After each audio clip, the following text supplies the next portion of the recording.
Artículo 14. El programa político de Tandil. Opinión, reportajes al estilo de Enrique Quique Lagut. Inmobiliaria Antonio Comiso. Campos y propiedades. Para comprar, vender o alquilar, a Comiso debes visitar. Años de experiencia. Inmobiliaria Antonio Comiso, en Avenida España 255, aquí en Tandil, celular 2494-582447. Segur Plus, empresa pionera en seguridad electrónica, te ofrece alarma y monitoreo para propiedades, videovigilancia por medio de su teléfono móvil, cercos energizados para medianeras y linderos, rondas y recorridos para grandes predios. Comunicate Segur Plus 4440-310 o personalmente Arana 448. Mañana es tarde. Hoy Segur Plus. ¿Qué tal? ¿Cómo les va? Muy buenas tardes. En un día no frecuente, porque generalmente las entrevistas son martes y jueves, pero este viernes bien valía la pena hacer esta transmisión en vivo, en directo, como es habitual, a través de nuestro Face, Artículo 14, todo en letras, y después, bueno, queda en todas las redes sociales también. El tema que vamos a charlar en instantes es cómo sigue la guerra en Ucrania. Un tema bastante interesante, que quizás desconocido muchas veces por nosotros, pero que de una u otra manera indudablemente influye en varios sectores del mundo, y no somos un exento ser parte de la América, también esto va a influir. Bueno, muchas veces escuchamos que en economía la situación es por esto, y por la guerra, se menciona también. El coronel mayor, retirado, Gabriel Camilli, está aquí hoy junto a nosotros. Coronel mayor, es un gusto, un placer tenerlo en Artículo 14. Vamos a dialogar de este temita, ¿no? ¿Cómo sigue la guerra en Ucrania? Un especialista como usted. Un profesional. Muchas gracias. Muchas gracias por la invitación, Enrique.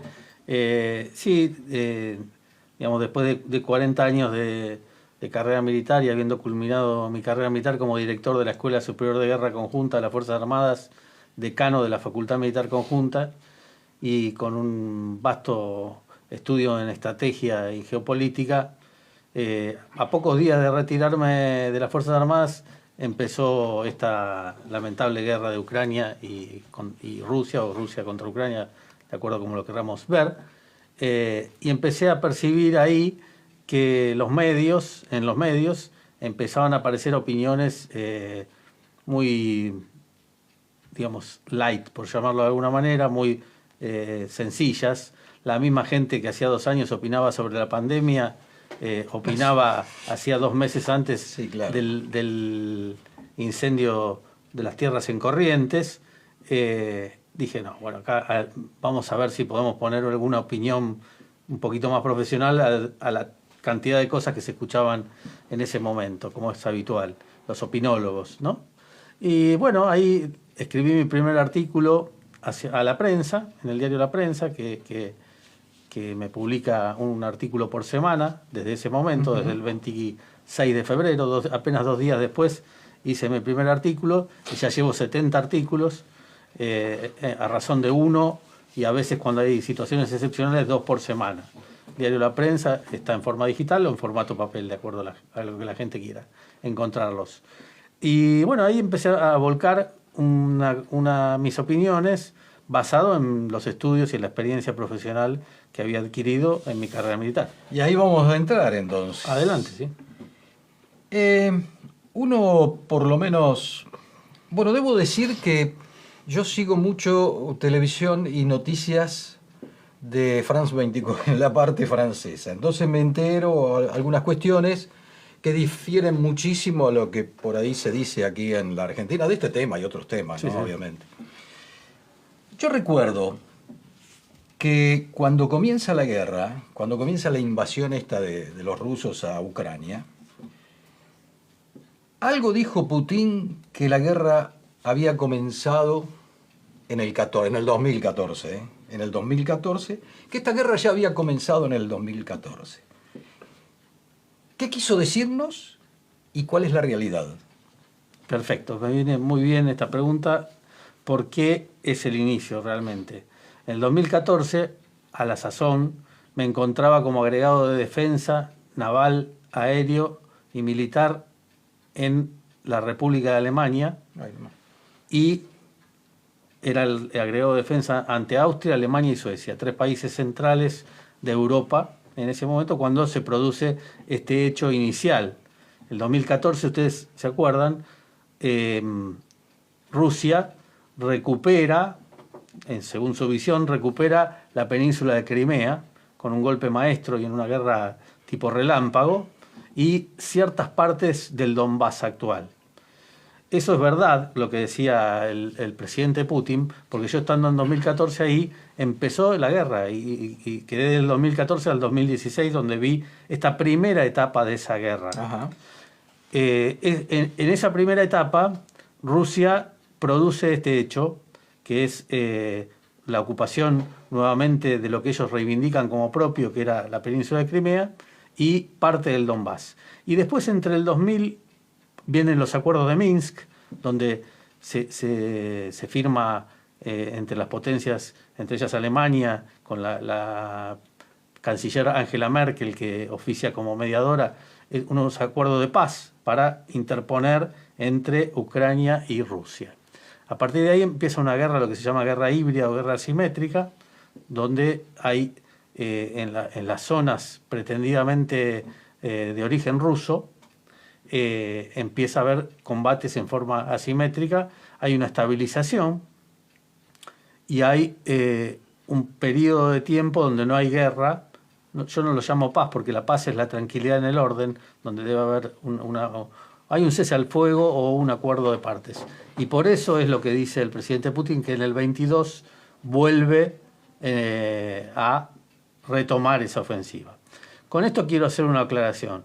En Occidente, en France Press, como ves vos, Quique, en esos artículos, normalmente hay una visión de una parte Sí, más una visión. Más del lado de la OTAN, exactamente. Hay una visión que es lícita, válida, que sí, cada uno puede tener. lógico.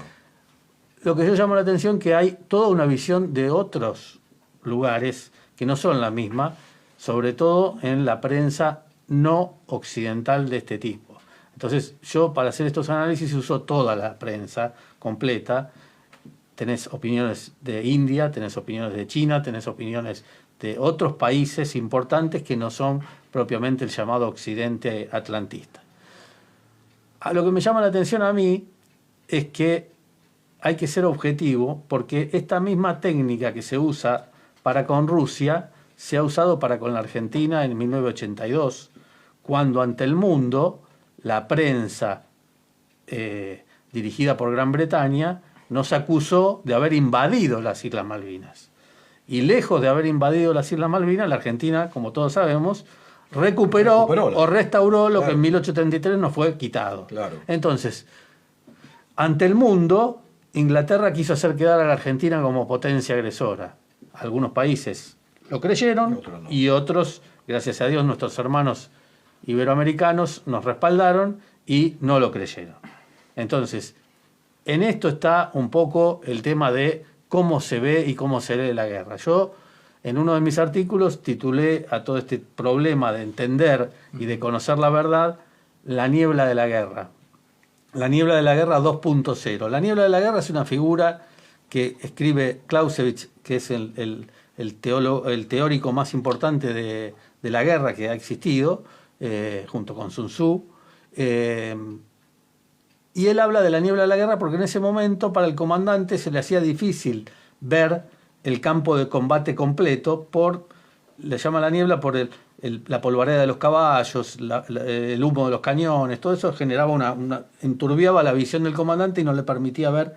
Bueno, yo esta figura la traigo para este momento. La niebla de la guerra actual es eso, es toda la sacudida de información en el medio que vos te moves, donde te bombardean con una cantidad de ideas o de noticias que impiden ver claro la situación.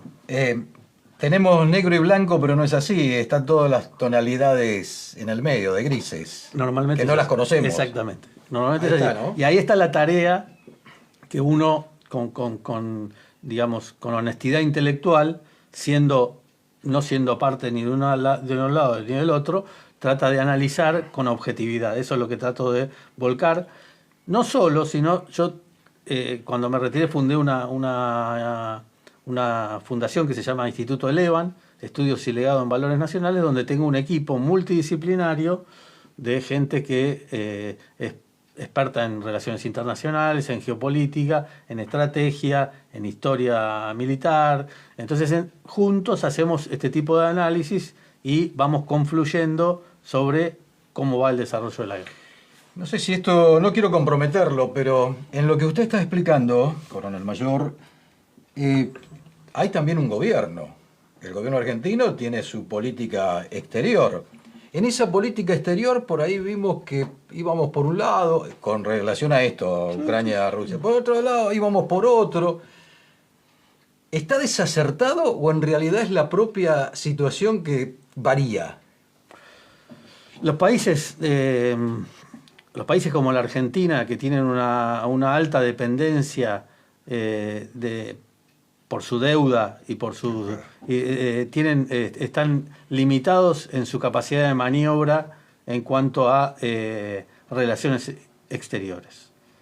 Entonces, no hay una libertad absoluta de los países. Yo conozco profundamente la situación de Iberoamérica, porque tengo contacto con muchos camaradas y amigos de distintos países de toda la América, desde México hasta la actualidad, hasta la Tierra del Fuego. Los pueblos no están identificados con el atlantismo, pero los gobiernos y los estados sabemos que tenemos una dependencia, si quiere llamarse económico-financiera, que nos limita en nuestro radio de acción. Claro. Vaya si lo sabemos nosotros, Claro.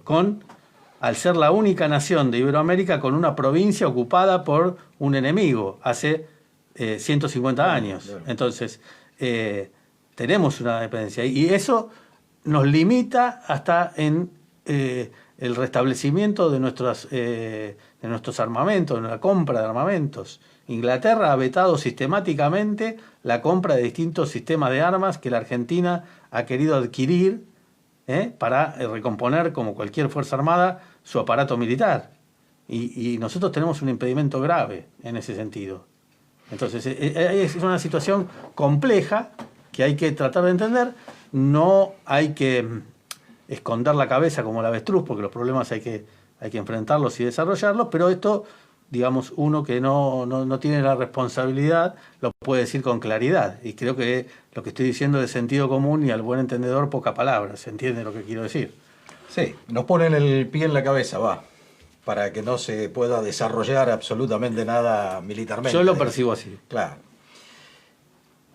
Ucrania tiene aproximadamente, por lo menos un dato que encontré del año 2021, Sí, no hace tanto, sí, por sí. supuesto. 37 millones de habitantes. Tiene dos ciudades que, ahora le voy a preguntar, ¿por qué que tienen como un estatuto especial, que son la capital, Kiev, La capital. y Sebastopol, Sí. ¿no? ¿Esa cantidad de gente, de millones, es la que está en guerra? Bueno, es muy interesante la pregunta, porque tenemos, yo sigo entre uno de los factores a analizar y que sigo constantemente, la evolución de el tema demográfico, tanto en Rusia como en Ucrania. Ucrania, sí. En principio, para una guerra de desgaste, que es la que se está desarrollando, el país esto es en la historia militar y es un principio válido para cualquier tipo de guerra.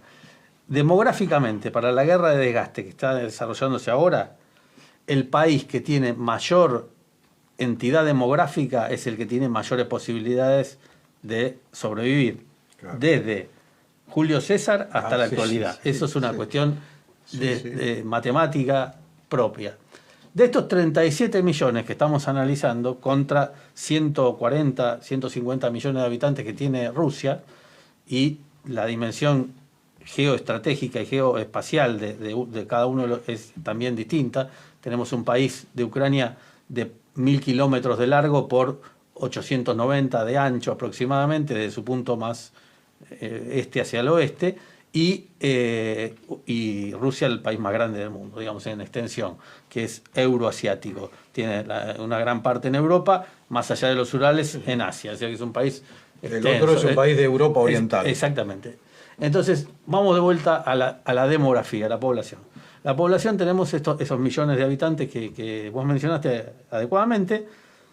Hay una gran cantidad de refugiados y emigrados que produce en el hecho bélico Claro. una Sí, sí. importante conmoción logística, y como sabemos y lo escuchamos en todos los medios, esto es una emigración hacia los países limítrofes, como Polonia, que es el que más recibe, Rumania, Bulgaria, todos los países limítrofes, de los cuales hay un registro de cerca de 15 millones de personas que ya se han desplazado. De esos 15 millones que se han desplazado, aproximadamente 3 millones han ido a la parte rusa porque que se sienten rusos, que es parte del conflicto del que estamos hablando, una zona de Ucrania que más o menos dividida por el río Níper hacia la derecha. Esa zona es de sentido rusófobo. Muchos de ellos, huyendo de la guerra, sobre todo niños y mujeres, han ido a Rusia en cerca de 2 millones y pico, de acuerdo a los últimos registros. Pero esto es información que es pública y la podemos encontrar. Lógico, sí, claro. Y los otros son los millones. Entonces, con este número, más se fundamenta mi argumento de la debilidad intrínseca de Ucrania en cuanto a, digamos, la mano de obra y el recurso humano útil para afrontar la guerra. La guerra no es solamente los combatientes que van a la guerra, sino todo lo que hay detrás de la guerra. Logística. La logística, y el país tiene que seguir Claro, funcionando para el contribuir funcionamiento. al esfuerzo de la Sí, guerra. sí, sí. Entonces, Bueno, perdóname. Sí. Segunda Guerra Mundial pasó en Inglaterra. sí, Siguió el país Tiene que seguir funcionando como funcionando. tenía que funcionar.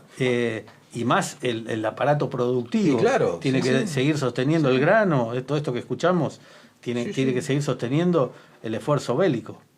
Entonces, es una pregunta, digamos, interesante para analizar este factor, que lo tenemos. Entonces, en la guerra de desgaste tenemos esta particularidad. Demográficamente, el recurso humano, en números objetivamente, es inferior. Por lo tanto, cuanto más largo sea y se prolongue la guerra, más va a ser perjudicado el que está en inferioridad de número, específicamente, para tomar un factor solamente.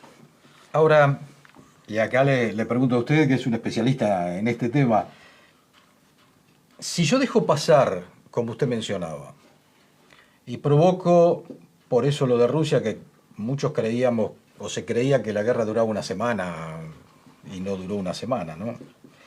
Ahora, si se deja en el tiempo, ¿no aparecen otros peligros? Que ya Ucrania no sea Ucrania solo, que Ucrania sea la OTAN, que alguno amenace con decir, empezamos con esta situación, mire que yo tengo armamento nuclear, aparece el otro del otro lado que no tiene nada que ver, Corea del Norte, doy un ejemplo al pasar, y que diga, no, yo también tengo armamento nuclear y estoy con Putin.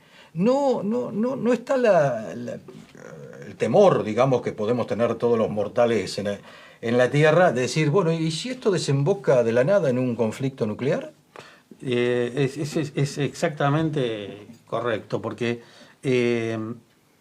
la verdad, la dirigencia en general, y sobre todo la dirigencia de Occidente, ha demostrado tener una muy corta visión estratégica de los objetivos. Realmente a mí me llama poderosamente la atención la prolongación de esta guerra, cuando uno se pone a pensar si no hay otras intenciones que ocultas, que uno no las termina de vislumbrar. Pero es así, el riesgo nuclear, que había prácticamente desaparecido, se habían llegado a los acuerdos de disminuir los arsenales nucleares del mundo, han volado por el aire. Claro. Digamos. Claro. Y esta amenaza también lo tengo escrito en 2 o 3 artículos. Yo lo llamo la espada de Damocles de la bomba atómica. Está siempre presente esa espada de Damocles cuando había desaparecido por 30 años aproximadamente, después de la Guerra Fría, la finalización de la Guerra Fría, y después del incidente de Cuba, de los misiles, los de misiles Cuba, de octubre. que produjeron un ápice Sí. en el desarrollo del conflicto. Estamos Hemos hablando vuelto. principios de los 60. Por eso le digo, yo no había Claro. nacido. Yo no nací después. Yo sí. Entonces, el tema es. Se llegó a llamar la doctrina MAD. MAD en inglés es loco, pero significa la mutua destrucción asegurada, en español traducido, ¿no? Pero MAD es loco. O sea, la doctrina era tan loca que le ponían de nombre los teóricos de estas doctrinas, la doctrina MAD, porque hemos vuelto a la doctrina MAD, estamos otra vez en la locura de poder producir la destrucción mutua asegurada, porque el primero que toque el botón hay un segundo botón que contrarresta el arsenal nuclear. Era una cuestión, la verdad, que había sido desterrada. El mundo, el hombre, involuciona en este sentido y sobre todo tenemos que llamar la atención sobre la responsabilidad de la dirigencia política europea, porque acá, como parte de la niebla de la guerra, se le atribuye toda y solamente toda la responsabilidad de este hecho a una de las partes, que Sí, es a a Rusia, Rusia. claro. A Rusia. Pero tengo que recordar, como siempre lo sigo muy de cerca a nuestros amigos los ingleses, la primera que... Perdóneme, le iba a preguntar. Voy a ser burdo, pero Sí. le iba a preguntar, ¿qué pito tocan los ingleses No, en esto? tocan todo el pito. Digamos, discúlpeme que No, responde pero con, está bien, responda con la porque misma claridad. siempre están los ingleses. Siempre Si están ustedes los ingleses. se acuerdan, la efímera ministra Sí. la primer ministra llamada Tusk de Sí. apellido, fue la que saca, esto lo que estoy diciendo lo pueden buscar los oyentes en Google, la primera que trae a colación a mediados del año 22, del año 2022, el tema nuclear, la primera que trae el tema a la mesa de vuelta de que si la OTAN se ve amenazada, va a usar bomba atómica o armas nucleares, etcétera, etcétera. Obviamente responde la otra parte cuando dice, bueno, vos vas a usar eso. Bueno, pero no es, digamos, la parte rusa la que empieza con este tema. Yo quiero... Y la segunda reflexión que yo hago, en el mundo, hasta ahora, los únicos que han usado el arma nuclear contra una potencia que estaba casi vencida... Los Estados Unidos. Entonces hay que saber de historia militar. No hablen por hablar. Contra Hiroshima... Y no les alcanzó Hiroshima y atacaron una ciudad católica con un Japón casi rendido, que es Nagasaki, que es la segunda bomba nuclear.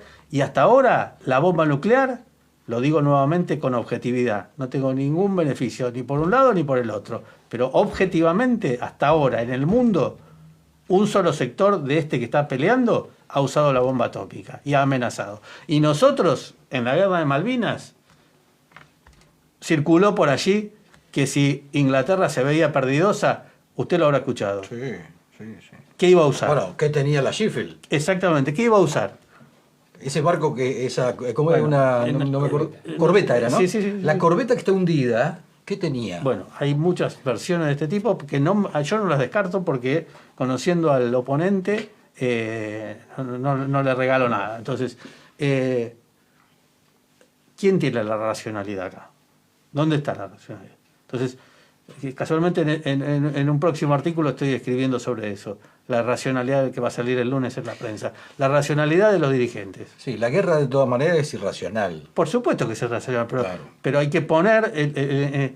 la guerra es la continuación de la política por otros medios, pero está manejada por la política. Y la que lo dirigen son los políticos. Sí, claro. Y los que tienen que poner el quicio en esta cuestión es la clase política europea y la clase política rusa, y ponerse de acuerdo e ir a una negociación. Cuando hubo negociaciones posibles en esta guerra y fueron muchas veces torpedeadas por una de las partes, ¿cuál es el interés que están buscando? ¿Hacia dónde va esto? En ese contexto estamos dialogando con el coronel mayor retirado, ¿no? Gabriel Camilli, sobre esto que es cómo sigue la guerra en Ucrania. Y en ese contexto europeo, por un lado, los ingleses que, bueno, nosotros ya sabemos bien cómo son los ingleses, y que siempre están detrás de algo. El freno que puede llegar a tener en Europa Inglaterra o la Gran Bretaña, ¿es Francia? En este momento está oficiando como de un amortiguador verdaderamente. Pero detrás de esto, sí, es interesante. A mí me llama la atención, habiendo sido agregado de defensa en Alemania, el papel de Alemania. Porque la gran perjudicada de esto, primero es Europa. Europa porque, yo siempre digo y lo comento, cuando yo me fui de Berlín en el 2016, el gasoil estaba a 0,80 centavos de euro. Hoy está 2,40 euros, que es para un alemán es con lo mismo que nosotros tengamos inflación del 2000%, más o menos. Sí, sí, digo, claro. para la racionalidad, sí, claro. para que la gente Es entienda lógico, sí. de qué le estoy hablando. El gasoducto y el gas relativamente a buen precio lo conseguían de Rusia. Era un acuerdo importante. Le volaron el Nord Stream, no fue Rusia el que voló el Nord Stream, ni fue Alemania. Fueron otras potencias intermedias. Entonces, Europa se ha pegado un tiro en el pie, por no decir en otro lado. Sí. Entonces, gravemente afectado. Yo creo que por ahí tiene que pasar la racionalidad. Los países europeos son los que tienen que poner, y los dirigentes europeos son los que tienen que poner límite a esto y encontrar una solución negociada entre las partes. En esa solución negociada, ¿tiene en Europa alguna participación el Vaticano?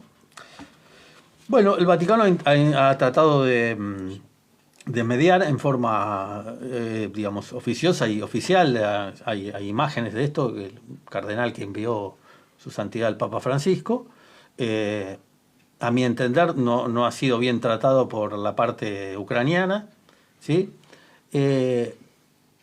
Sí tenemos que decir de forma objetiva que la autoridad moral que tiene la Iglesia Católica Apostólica Romana ante dos países ortodoxos no es la misma que tendría entre dos naciones católicas. Sí, claro. Entonces, Sí, eso es una cuestión, nosotros acá Sí, sí. lo vemos con nuestra lupa. Cuando Juan Pablo II medió entre el claro, conflicto, sí, nosotros, sí. Las dos partes se avinieron porque... Sí, con Chile, por exactamente, ejemplo, claro, nuestras claro. dos religiones eran la misma y entonces era tonto pelear.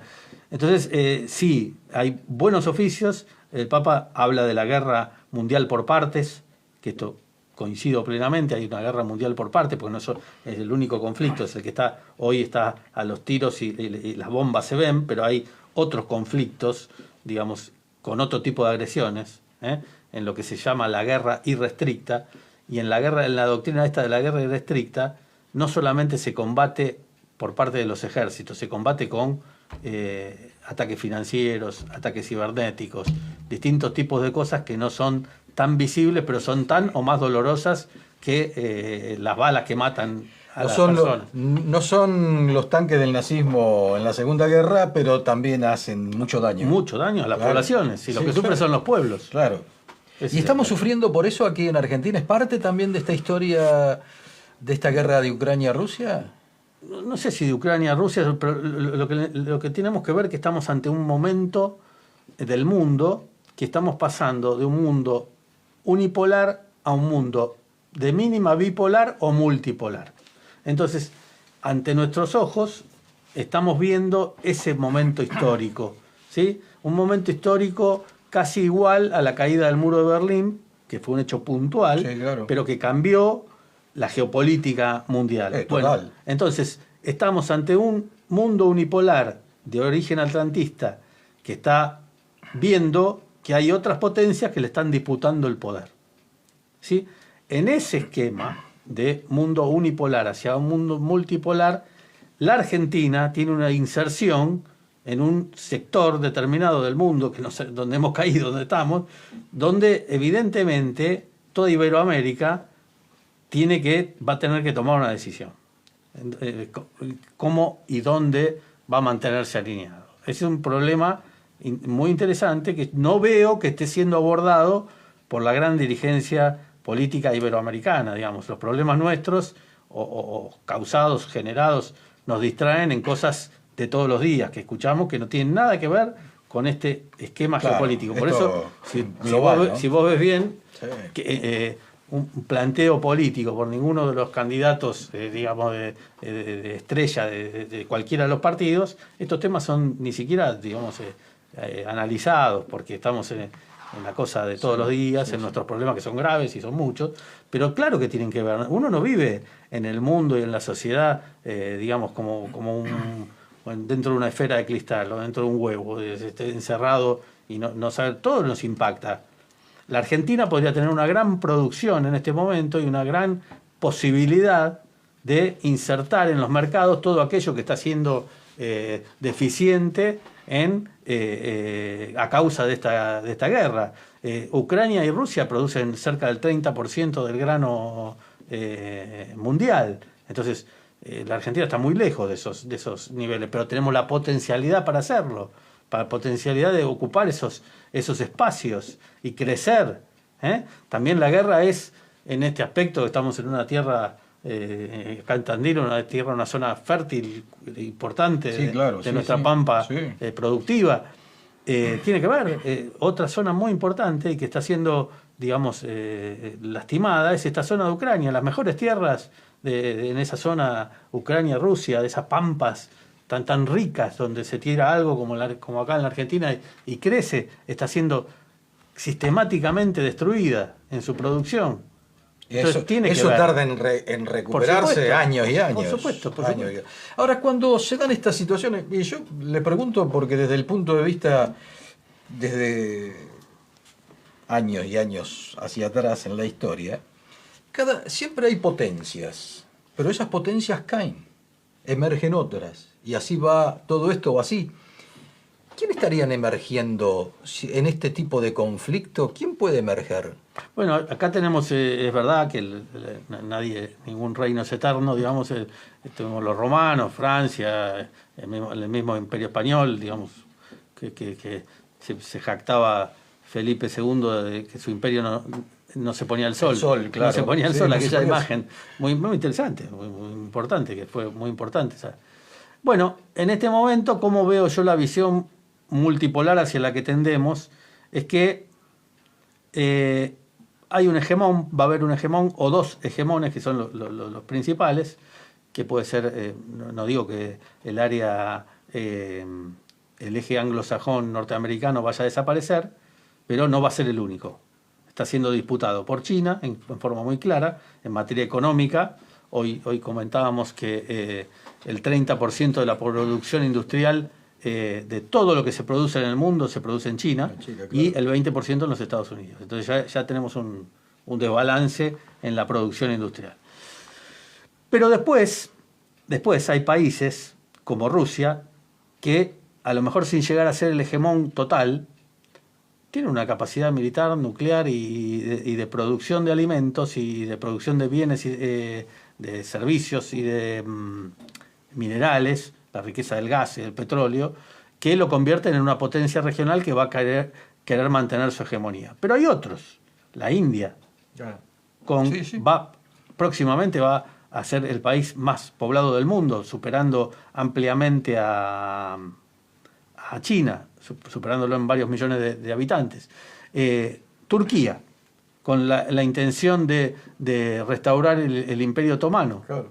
Entonces, estas son todas aspiraciones. Como le decía al principio, estamos viendo la película... Todos con poder nuclear. Todos con poder nuclear, con potencialidades. Entonces, este mundo así dividido en regional, el continentalismo, los bloques de naciones. De esto ya se hablaba en la década del 70 y más adelante, cuando se formaron los países no alineados. Hoy están creciendo los BRICS, la organización de Brasil, Rusia, India, Sudáfrica y China, ¿no? Esta entidad que va tomando forma ojalá pudiéramos ir a los BRICS, ¿sí? En el cual se considera la Argentina, con este sentido de respetar la soberanía, las culturas, los espacios naturales. Yo siempre llamo a la reflexión a qué potencia seríamos si siguiéramos el sueño de San Martín y de Iturbide de unir desde México hasta Tierra del Fuego en una sola nación, manteniendo las identidades, porque la cultura nos une, la religión nos une, el lenguaje nos une, y tenemos la potencialidad suficiente para poder ser uno de estos bloques que intervenga, no sea hegemónico, pero sí que se nos respeten nuestros intereses. ¿El mundo va a esos bloques? Ahora, vamos directo a bloques. No, digamos, hay una intención de que vamos a esos bloques. Esto puede pasar años, pero no se sabe. Lo estamos viendo nacer. Bueno.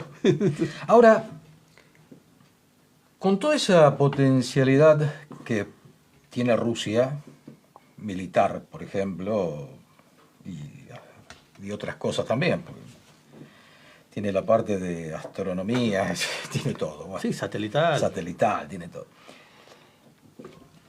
Políticamente, también le ha nacido un problema interno a Putin con sus generales, o alguno de esos generales, porque poner preso como puso, o hacer una purga, como se le llama ahí, a alguno de los generales, tampoco creo que esto va a ser gratuito.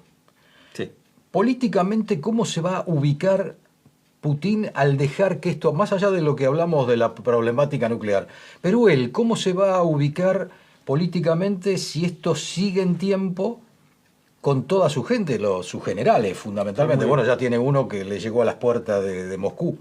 Estamos en este tema, en esta semana fue tapa de todos los diarios y gran niebla de la guerra, donde hubo todo tipo de especulaciones y cosas. Pero, digamos, en el principio de este caso usted me está hablando del problema de la PMC Wagner. La PMC Wagner era la policía, es una compañía militar privada, PMC, que abundan en el mundo, no es la única. La Wagner es importante, que la dirigía Prigozhin, la dirigía Prigozhin, y tenemos otras como Blackwater, que han intervenido en la guerra de Irak, en Afganistán, que son por la parte de Estados Unidos, y hay otras en el mundo donde los gobiernos tercerizan el servicio de defensa, ¿sí? Para no tener que llamar al servicio militar obligatorio, para que el muerto no sea un muerto visible, un muerto de una lo digo con dolor, ¿no? de una compañía privada tiene menos sentido que un muerto de un soldado conscripto. Total es un mercenario, digamos. Bueno, la gente termina diciendo esa reducción, pero es plata para eso. Es la verdad, exactamente. Entonces, estas compañías privadas han crecido en el mundo. Ahora bien, vamos al caso de Wagner y mi interpretación de esto que sucedió en estos últimos días. Prigozhin es un comandante táctico. Él fue el que intervino exitosamente en la recuperación de Bakhmut. Exitosamente, después de muchos meses, no se obtenía una victoria estratégica tan importante, la obtuvo y se la puede atribuir a él. Es considerado un héroe importante, el pueblo lo quería, pero tiene una visión del comandante táctico. El comandante táctico es el que está viendo el combate. En cambio, Putin es el comandante estratégico, después tiene los comandantes estratégicos militares, que es el ministro de Defensa, el Shoigu, y el estratégico operacional, que es el general Gerasimov. Obviamente, normalmente, el de abajo critica al de arriba porque o no le manda la munición o no le mandaban la plata que habían prometido. Hace unos meses que hay una fricción, pero el que ve el todo es el comandante estratégico. El que está viendo el todo de la operación es el comandante estratégico. Es decir, Putin. Putin y su general. La crítica de Prigozhin era a Gerasimov, comandante que maneja la estrategia militar, y a Gerasimov, que maneja la estrategia operacional de todo el teatro operacional. Entonces, esas críticas influyeron, además de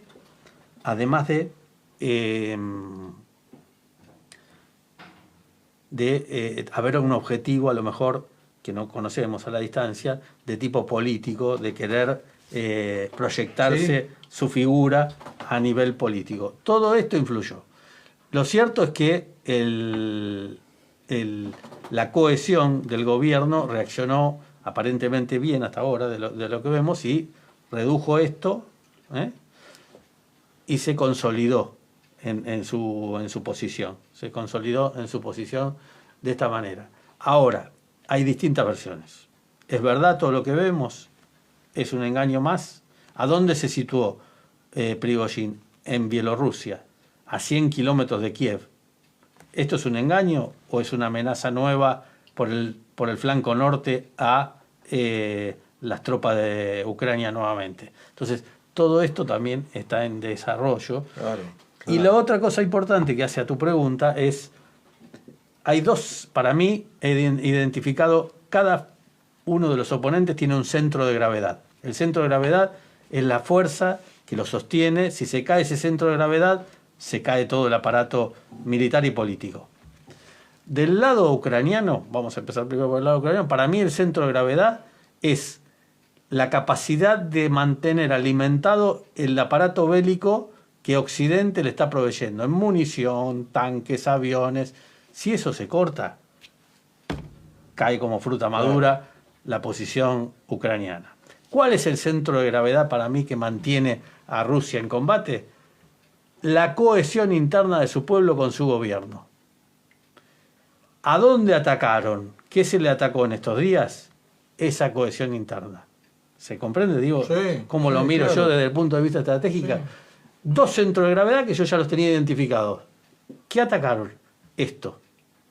Porque el frente les está siendo adverso en la actualidad a la parte ucraniana. No están obteniendo los resultados que aparentemente buscan, porque Rusia durante varios meses se ha preparado y ha preparado una defensa elástica que le impide a Ucrania obtener avances. Una defensa muy poderosa, que también hay por todas las redes, hay la preparación defensiva que tiene Rusia en el terreno, que es muy importante, le hace ver que la penetración que ellos quieren producir o el quiebre del frente es muy, muy dificultoso y tiene un costo en vidas altísimo. Hablamos de Ucrania. ¿Quién es el presidente de Ucrania? El Zelensky. Porque era un comediante. Exactamente. No, eso no le invalida para nada haberse presentado a elecciones y participar. Pero por ahí hay algunas cuestiones que vemos en la Argentina, no sea cosa que nos toque uno más o menos similar por acá. ¿Quién es en realidad?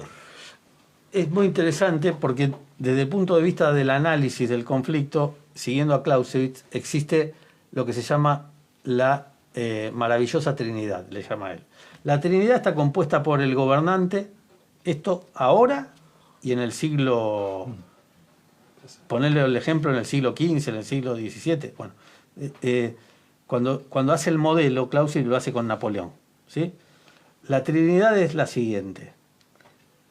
El gobernante, que es el ápice estratégico, que es el que le pone la racionalidad política al conflicto. El comandante militar es el que le pone el arte y la creatividad para ganar la batalla, y el pueblo que lo sostiene. Esa es la trilogía. Exacto. En esta trilogía que tengo analizado de un lado y del otro, tenemos a una persona que es el presidente Zelensky, que está desarrollando, nos guste o no nos guste, un papel. Está jugando un papel. ¿Quién le da letra? La OTAN y todo el occidente que lo sostiene. ¿Sí? Evidentemente, para el mundo occidental han creado una figura que lo quieren hacer poner en equivalencia a Churchill. ¿Sí? Han creado una figura. La forma en que él se viste, en la que él se presenta desde el primer día, medio vestido de combate, va a visitar a los países extranjeros, o sea, han puesto a la persona indicada en el momento indicado para cumplir un papel. Por eso tu observación no es menor y tiene que ser... Un estandapero. Exactamente. Entonces, es una figura que está cumpliendo un rol Ahora bien, esto puede tener digamos, rápidamente se puede develar, puede caer el telón. Puede caer el telón y esta imagen puede ir a... ¿Qué está buscando? Para mí es una figura muy que vende el producto. Ha vendido el producto en América, todos lo quieren tener, es aplaudido en los distintos congresos a los que participa. Sí. Digamos, para su país es importante. ¿Qué es importante en esta guerra del siglo XXI para que tengamos en cuenta como experiencia? Porque en cualquier momento, como decía recién, nos puede pasar a nosotros una cuestión parecida, digamos, Dios no lo permita, pero la batalla se libra en el televisor de cada casa, en el teléfono de cada usuario, a través de la imagen. Y esta gente lo está manejando adecuadamente. Está cumpliendo un papel, un rol. Eso lo tenemos que entender. Que se libra en la casa de cada uno con la información que le llega, con la imagen, con el edificio roto, el jardín de infantes atacado. O sea, se generan situaciones mediáticas que pueden ser verdaderas o no encima hoy, con la cantidad de medios que tenemos para producir... Bueno, coronel, no es ninguna novedad. A ver, la tecnología ha cambiado. Pero en la Segunda Guerra Mundial hay que decir que el nazismo tenía un tipo brillante para hacer todo eso. Por la propaganda. El ministro de propaganda. Sí. Entonces, en la época hacía cosas... Por eso le estoy diciendo. No hay ninguna novedad. Y del otro lado lo mismo. Claro. Y del otro lado lo mismo. ¿Sí? La producción de la propaganda bélica era muy importante para mantener el esfuerzo de la guerra. Claro. En ese momento se hacía con la radio. La radio también hoy es muy importante. Hoy también se manejan los medios, le llega al soldado de la trinchera, le llega el TikTok, ¿sí? O le llega el mensaje, o le llega el SMS que le dice, no sé, a un soldado que está en el frente sur, le dice el norte se rindió y vaya a saber cómo puede comprobar que es verdad lo que le está llegando. Entonces estamos en una situación muy compleja, por eso vemos muchas imágenes del lado ucraniano, pero vemos pocas del lado ruso. Lo que tenemos lo que tengo investigado es que Rusia ha restringido el uso del celular en la primera línea. Es una medida lógica, de sentido común, porque hoy en día, imagínate que cualquier soldado en la trinchera puede filmar el pedacito de guerra que le está tocando. Totalmente. Entonces... A ver, lo que ha cambiado es que la tecnología se fue superando. Por supuesto. Tremendamente se va superando. Pero si ponemos a escarbar, las técnicas, las tácticas son las mismas. Son las mismas y hay tratados de 1900, de principio del siglo pasado, que la primera víctima de la guerra es la verdad. ¿Y cómo se hace? A través de distintos discursos, ¿sí? Nosotros venimos escuchando de un lado y del otro. Uno que es un payaso y el otro que es un nuevo Hitler. Estamos bombardeados de acuerdo a la prensa que uno mire, ¿sí? Y nos pasó a nosotros, nos pasa con la guerra de Malvinas, ¿sí? Tenemos periodistas nacionales que se venden por la moneda extranjera y son los que atacan y encuentran siempre una pata negra en la gesta, en la gente que peleó heroicamente, que los soldados eran jovencitos, toda una serie de clichés que no son válidos. Pero que quedaron a lo largo de todos los años. Quedan pegados. Sí. Entonces, ¿quién paga eso? Yo tengo pruebas claras que para los 40 años de la guerra de Malvinas, y concreta, no soy el único que lo dice, Inglaterra ha puesto plata para algunos periodistas de Iberoamérica para desprestigiar la acción argentina. Y bueno, esa es una realidad. ¿Por qué no lo decimos? Si hay periodistas, no voy a decir los nombres, pero hay periodistas, inclusive algunos que yo lo he contrapuesto en uno de mis artículos en la prensa, un periodista muy prestigioso, que sistemáticamente petardea la guerra de Malvinas. ¿A quién le hace el juego? ¿A la Argentina? No, a los ingleses. A los ingleses. Entonces, una pregunta de la guerra le voy a hacer, pero de las Malvinas. Bueno. Antes de retirarse. Bueno, yo he tenido la oportunidad de charlar aquí en el programa de hace años con veteranos de Malvinas, veteranos que ocupaban un cargo militar. Bueno, en Tandil tenemos la base aérea y Sí, la aeronáutica también cumplió. Brillante piloto de la Fuerza Aérea Argentina, a los cuales siempre debemos rendirle nuestro homenaje. Casualmente uno de ellos va a ingresar, va a ingresar en una lista política con el doctor Marcos Nicolini, que es el precandidato a intendente, y está Romano, uno de los combatientes aviadores, ¿no? Que vive en Tandil. Interesante porque también está bueno que se inserte aquellos que pelearon en Malvinas, veteranos en Malvinas, que puedan insertarse también en ámbito político. Todo el derecho y todo el deber para hacerlo, claro. digamos. Y tiene yo digo, todos ellos tienen un respaldo muy grande, ¿no? Cuando cantamos Juremos con Gloria Amor y ellos lo aprobaron, eso es imbatible. Ellos estuvieron en la gesta, por eso no se puede criticar ni del primer general hasta el último soldado. Todos los que estuvieron en la guerra merecen nuestro respeto y nuestra admiración. Son nuestros héroes contemporáneos, a los cuales le debemos respeto y admiración, porque todos los demás teorizamos, pero ellos pusieron el lomo. Pusieron el lomo, claro. Con la suerte propia de la guerra. Puede ganar o puede perder, pero pusieron el lomo y de una manera digna y heroica, que no ha sido debidamente justipreciada por la República Argentina. Recién ahora estamos justipreciando bien el valor de esa gesta. ¿Por qué estuvieron años maltratados? Bueno, porque el enemigo también hace su juego. Y hay... Sigue después de la guerra. Por supuesto, por supuesto. El proceso de desmalvinización. Y también están los cipayos de la Argentina, ¿sí? Que existieron toda la vida, que son los traidores nacionales que ensucian la memoria de esta gente. Tendríamos que desenmascararlos y decir nombre y apellido. Que no se puede decir que esto fue una gesta. Esto fue una gesta, como fue la gesta de Obligado o como fue la gesta del cruce de los Andes. Claro. Fue una gesta, como fue la gesta de las invasiones inglesas. Esta es la continuación de nuestra continua lucha por nuestra independencia y soberanía nacional. En 1806, en 1807, los ingleses quisieron tomar la ciudad de Buenos Aires y alrededores, ¿sí? Y fueron expulsados adecuadamente. En 1845 tuvimos la defensa de nuestros ríos, en 1840, en 1845, de nuestros ríos, lo cual le valió al general Rosas obtener el sable corvo de San Martín por su heroica defensa de la soberanía y los derechos. En 1833 nos expulsaron de las Malvinas, ¿sí? Nos volvieron a agredir. Y ahora, en 1982, esta gesta, nuestros soldados hicieron lo que pudieron, como pudieron, contra las potencias de la OTAN, que todas juntas se aliaron para destruir a la República Argentina. ¿No le parece que le merecen respeto a estos soldados? Sí, yo totalmente de acuerdo con lo que dijo. Coronel Mayor retirado Gabriel Camilli.